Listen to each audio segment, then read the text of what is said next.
चलिए आप सभी का स्वागत है। जैसा कि आप सभी से वादा था कि हम लोग लूसेंट की सीरीज़ स्टार्ट करेंगे। ये पहली क्लास है और इस क्लास को मैंने लूसेंट की आपकी ये बुक आती है, आप सारे लोगों ने देखा होगा, ये लूसेंट की पुस्तक आती है। इससे हम पॉलिटी के सेक्शन से स्टार्ट कर रहे हैं और लगभग 30-35 क्लासेस मैं करवाऊँगा। ड्यूरेशन जो होगा 30 से 35 मिनट का होगा।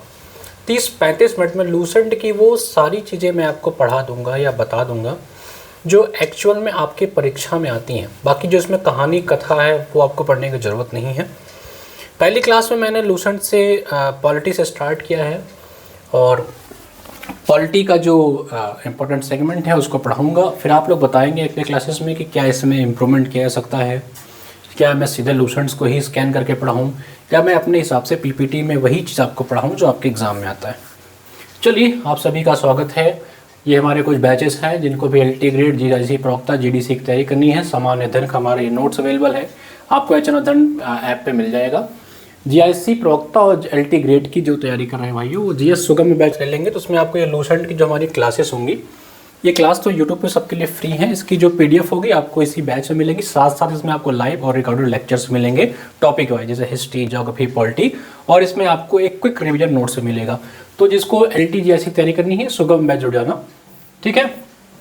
और जो असिस्टेंट प्रोफेसर तैयारी करना चाहते हैं वो उनके लिए है जीडीसी का संकल्प बैच। चलिए आते हैं, आज का जो हमारा टॉपिक होगा वो होगा रेगुलेटिंग एक्ट, ठीक है। रेगुलेटिंग एक्ट से हम लोग स्टार्ट करने चल रहे हैं। पॉलिटी का टॉपिक है और हम लोग कैसे पढ़ेंगे इस चीज़ों को, किस हिसाब से हमारा पॉलिटी का टॉपिक चलेगा, उसके बारे में थोड़ा हम लोग समझते हुए आज चलेंगे कि कैसे हम लोग पॉलिटी पढ़ना शुरू करेंगे, ठीक है।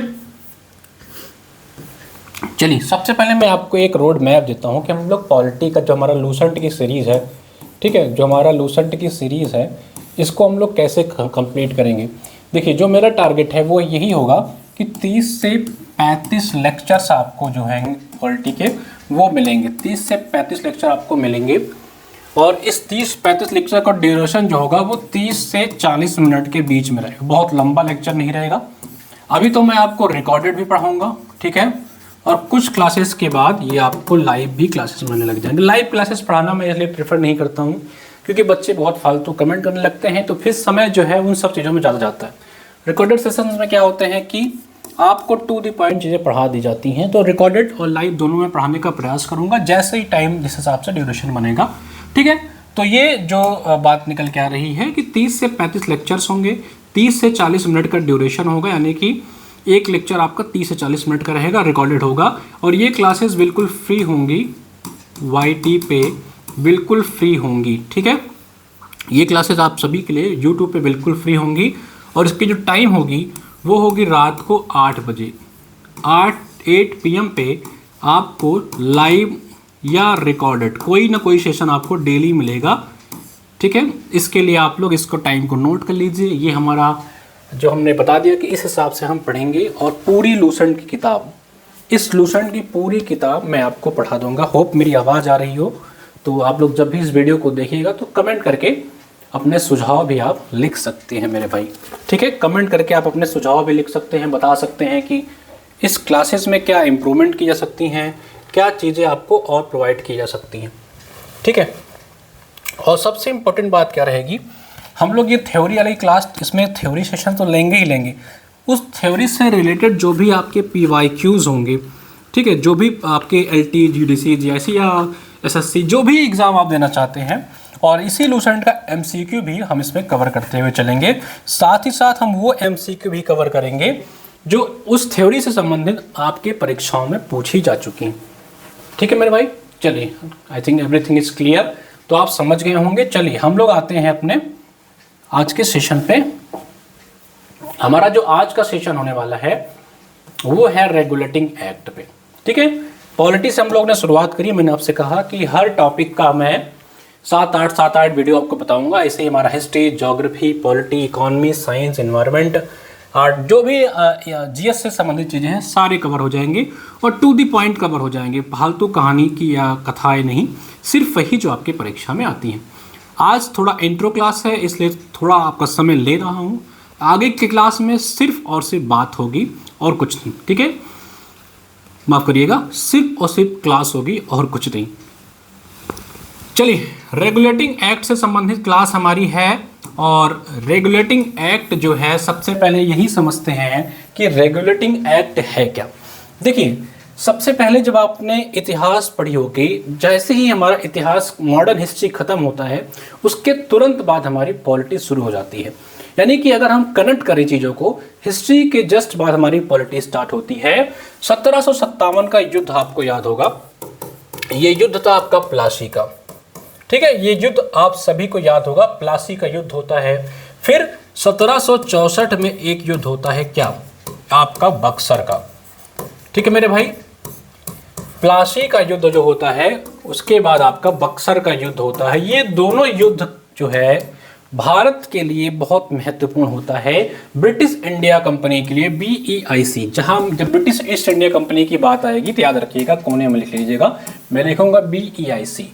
बहुत सारे लोग कहते हैं कि प्लासी के युद्ध ने निर्धारित किया कि भारत में राज्य कौन करेगा, बहुत सारे लोग कहते हैं कि बक्सर के युद्ध ने निर्धारित किया कि भारत में राज कौन करेगा, और हम कहते हैं कि इन दोनों युद्धों के यानी कि जब इन दोनों युद्धों को हम जोड़ देते हैं उसने निर्धारित किया कि भारत में राज कौन करेगा।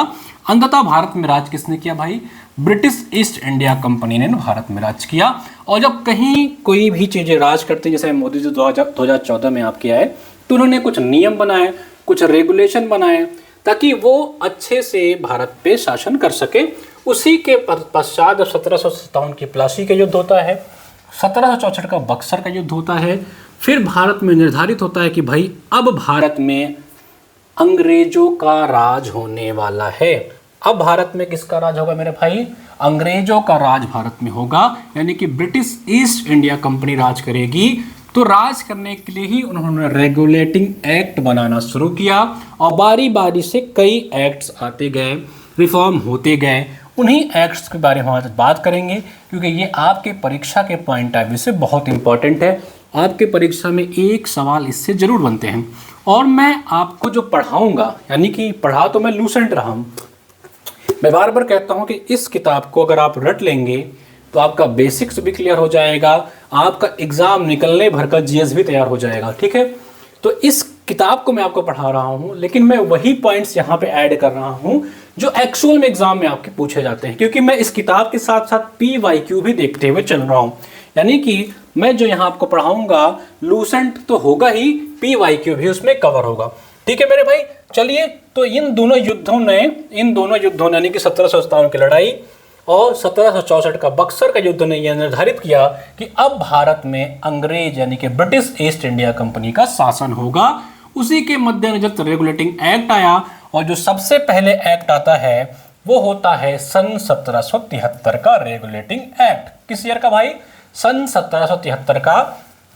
इसमें क्या किया गया कि बंगाल के गवर्नर को बंगाल का गवर्नर जनरल कहा जाने लगा।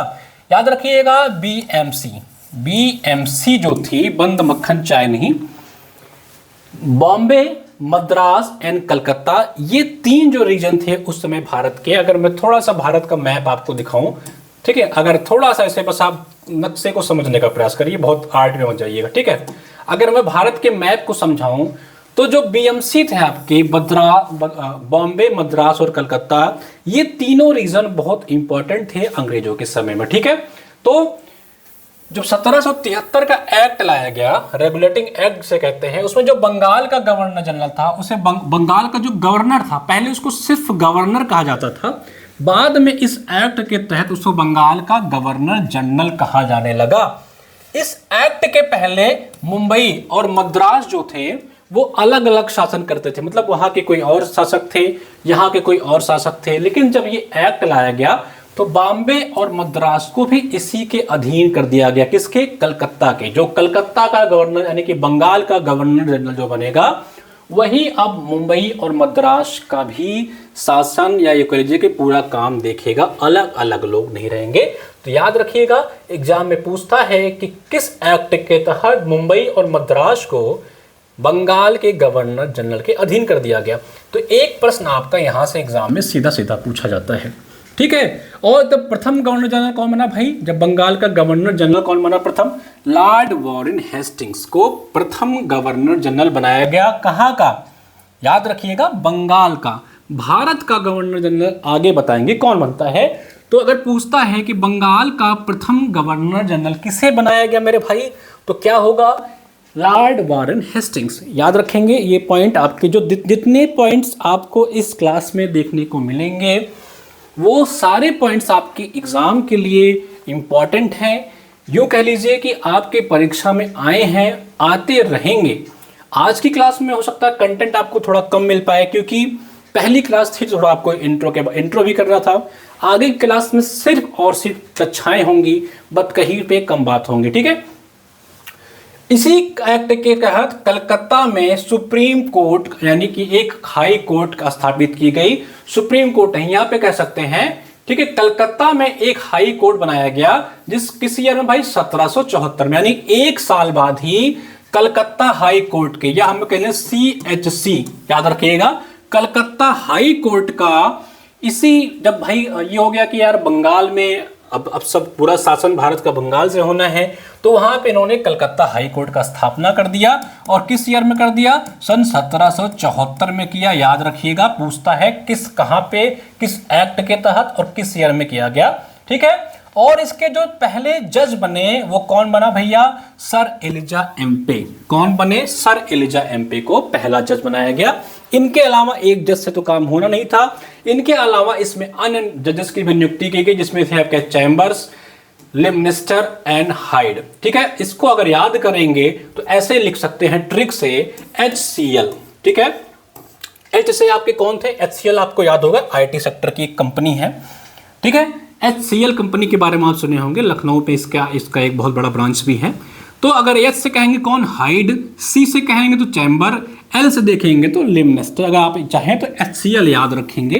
तो आपको एग्जाम में अगर पूछता है कि इनमें से जो न्यायाधीश बनाए गए थे इनमें से कौन सा नहीं है, ठीक है, अगर आपको HCL ट्रिक भी याद है तो आप एक क्वेश्चन को छांटने लायक बन जाएंगे मेरे भाई, ठीक है। चलिए, और क्या किया गया, इस एक्ट निजी व्यापार एवं उपहार पे बंदिश लगा दी गई। कहा गया कि भैया अब आप प्राइवेट जो है व्यापार नहीं कर सकते हैं। ऐसा नहीं है कि आप जाइए रमाकांत ओझा जी के साथ आप अलग से ही आपका व्यापार चल रहा है, उनसे आप कुछ भी खरीदे जा रहे हैं। अब आप जो भी व्यापार करेंगे वो कंपनी के थ्रू करेंगे। इंडिविजुअल आप मार्केटिंग या इंडिविजुअल आप कुछ भी व्यापार सामान खरीद नहीं सकते हैं। यानी कि निजी व्यापार को बंद कर दिया गया, उपहार पे बंदिश लगा दी गई।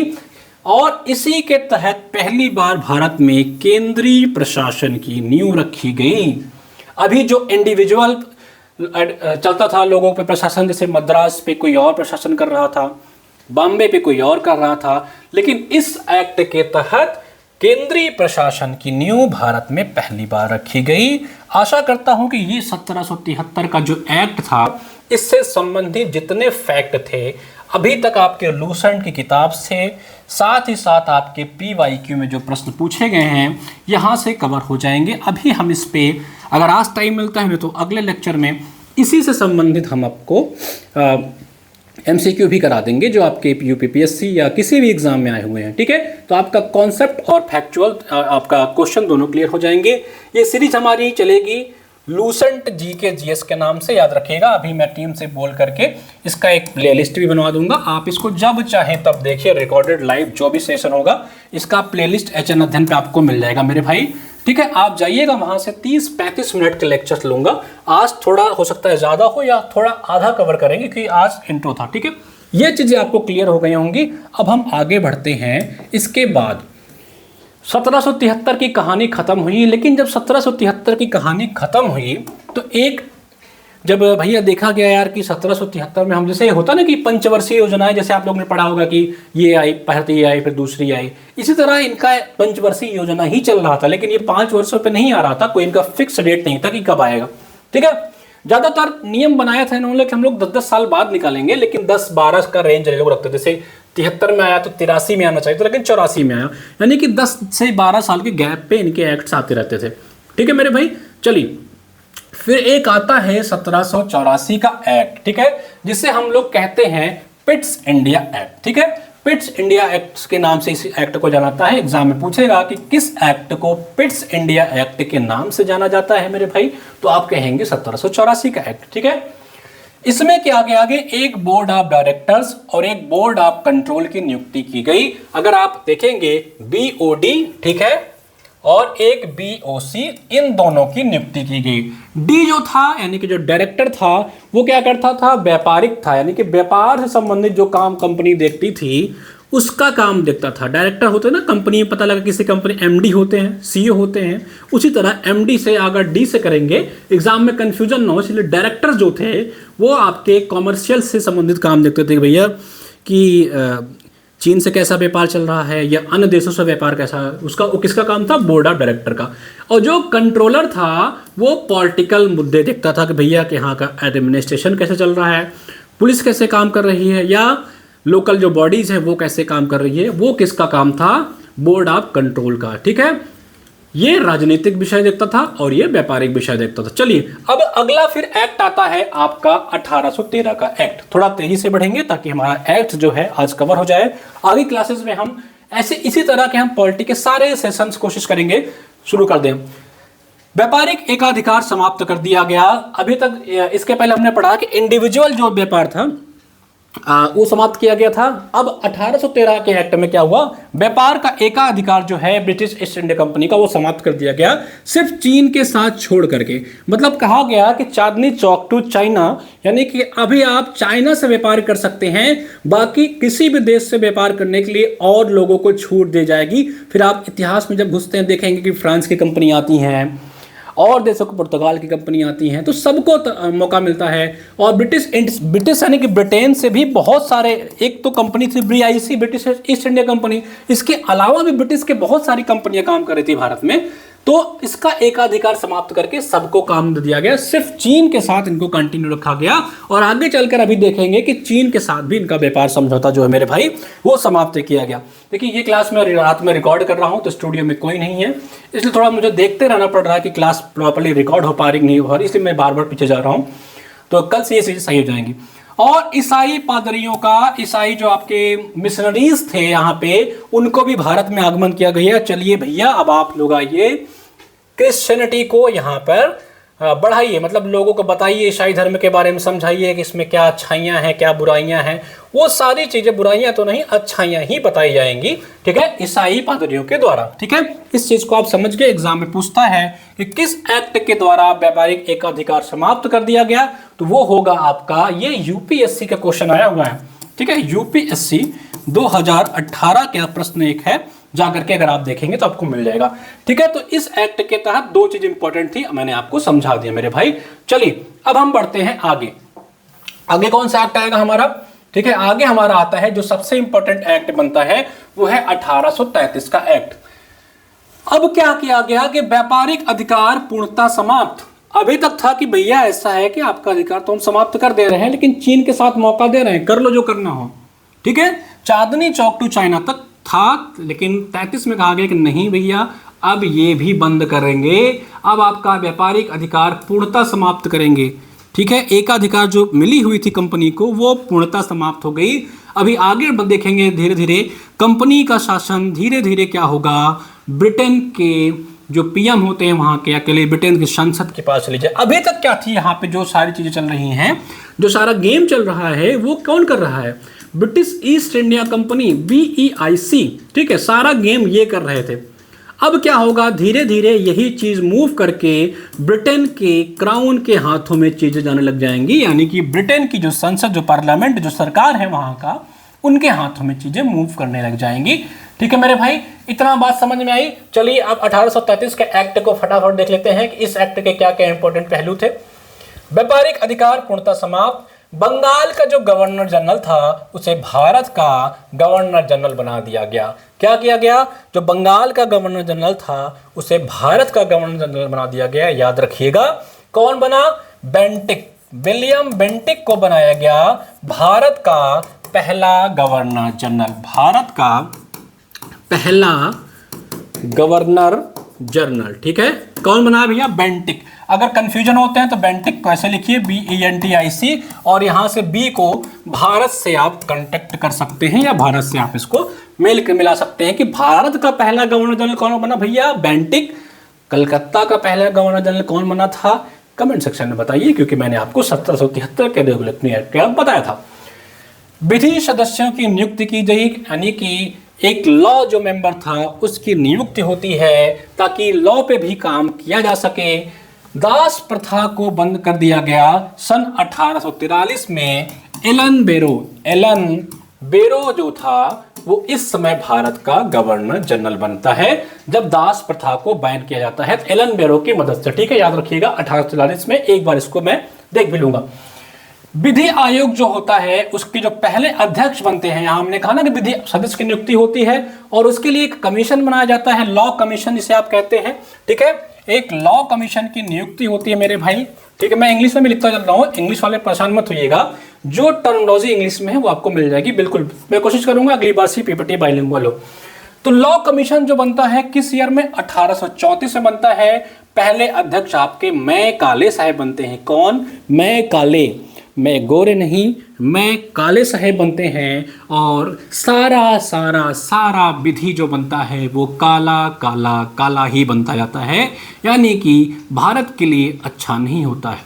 ठीक है, याद रखिएगा कौन बनता है भैया? मैं काले, और सारे काले विधि बनाए जाते हैं। और क्या होता है? पहली बार बजट का अधिकार दिया जाता है। बजट के बारे में अभी चर्चा का भी अधिकार दिया जाएगा, वो आगे बात करेंगे। यहाँ पे कह सकते हैं पहली बार बजट के बारे में अधिकार दिया जाता है किस एक्ट के तहत? 1833 का एक्ट बड़ा इंपॉर्टेंट था, याद रख सकते हैं भैया। इतने चीजें 1833 के बारे में इंपॉर्टेंट थी। चलिए अब हम आते हैं किस पे? 1853 के एक्ट पे। इस पे केवल दो चीजें इंपॉर्टेंट है, याद रखिएगा। प्रतियोगी परीक्षाओं की शुरुआत की जाती है। मैकाले समिति, जो मैंने कहा ना, वही मैकाले साहब के बारे में बात किया ना कि मैकाले अभी बहुत सारे काम करेंगे आपकी।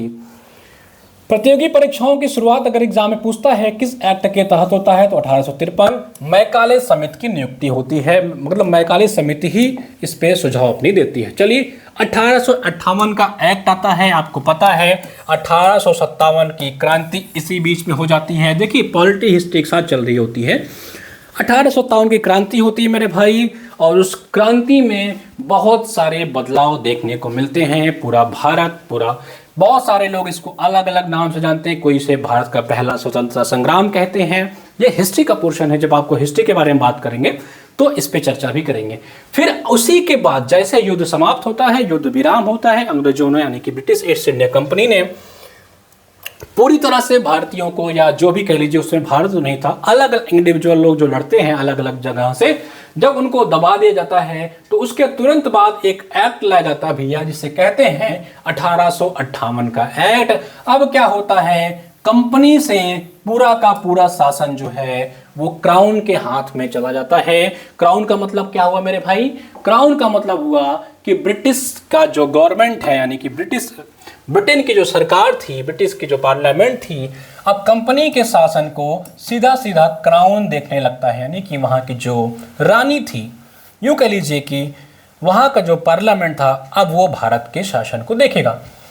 एक भारत परिषद, इंडियन काउंसिल की स्थापना की जाती है ताकि वो सुझाव दे सके कि भारत में शासन कैसे करनी है। सम्राट का जो पद था उसको समाप्त कर दिया जाता है। जैसे आपके यूँ कह लीजिए कि जो मुगल सम्राट का पद था, यहाँ पे आप लिख सकते हैं मुगल सम्राट का जो पद था, ठीक है, उसको समाप्त कर दिया जाता है। भारत के लिए एक राज्य सचिव की नियुक्ति कर देती है, और गवर्नर जनरल का जो पद था उसका नाम रख दिया जाता है वाइस रॉय। गवर्नर जनरल जो आपके प्रथम गवर्नर जनरल बेंटिक साहब बने थे, उसका अब नाम बदल के इन्होंने क्या कर दिया? वाइस रॉय कर दिया। नाम बदलने में ये भी बहुत माहिर थे। ठीक है, जो भारत का पहला वाइसरॉय बनता है वो होता है आपका कौन? Lord Canning. याद रखिएगा कैनिंग। वाइसरॉय को मैंने सी से वीसी इसलिए लिखा ताकि आप याद रखिएगा, और सी से आप चाहें तो कैनिंग को भी कनेक्ट कर सकते हैं अगर आपको परीक्षा में कंफ्यूजन होती है तो। बड़ा इंपॉर्टेंट है, याद रखिएगा। भारत का अंतिम गवर्नर जनरल पूछेगा तो कौन था? Lord Canning. और पहला वाइसरॉय कौन था? Lord Canning. ये दोनों चीजें आप चाहें तो याद रख सकते हैं मेरे भाई, आपके लिए बेहद जरूरी होगा। चलिए अब आते हैं 1861 के एक्ट पे।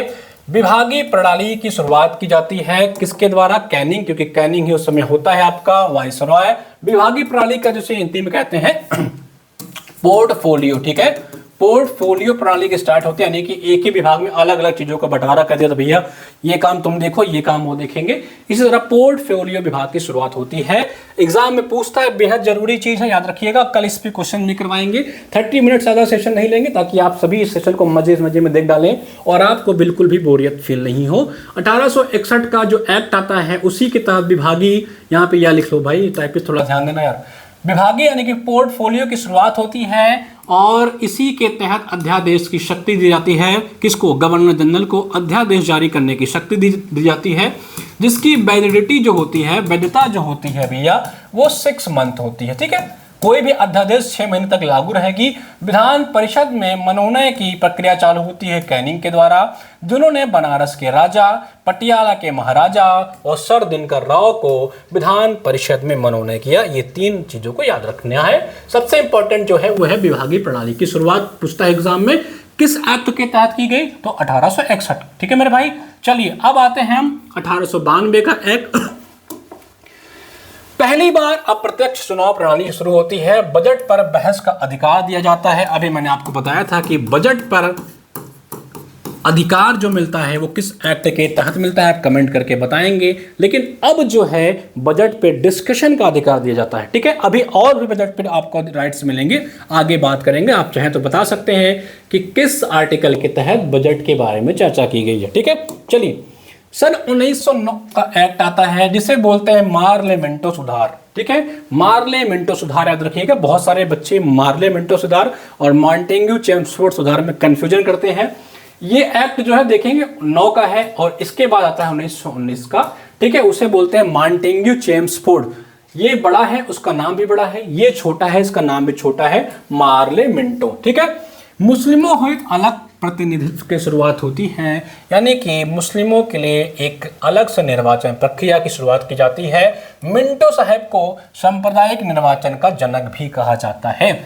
सत्येंद्र प्रताप सिन्हा वायसराय की कार्यपालिका परिषद के प्रथम भारतीय सदस्य बनते हैं इसी ईयर यानी कि 1909 के एक्ट के तहत, और सबसे छोटा समय वाला एक्ट भी होता है। अगर एग्जाम पे पूछता है कि सबसे शॉर्टेस्ट ड्यूरेशन वाला एक्ट कौन था, तो 1909 का एक्ट या मार्ले मिंटो सुधार, मार्ले मिंटो रिफॉर्म जो है इसे बोलते हैं। ठीक है मेरे भाई, इतना चीज इस एक्ट से इंपॉर्टेंट था। अब आगे हैं आगे।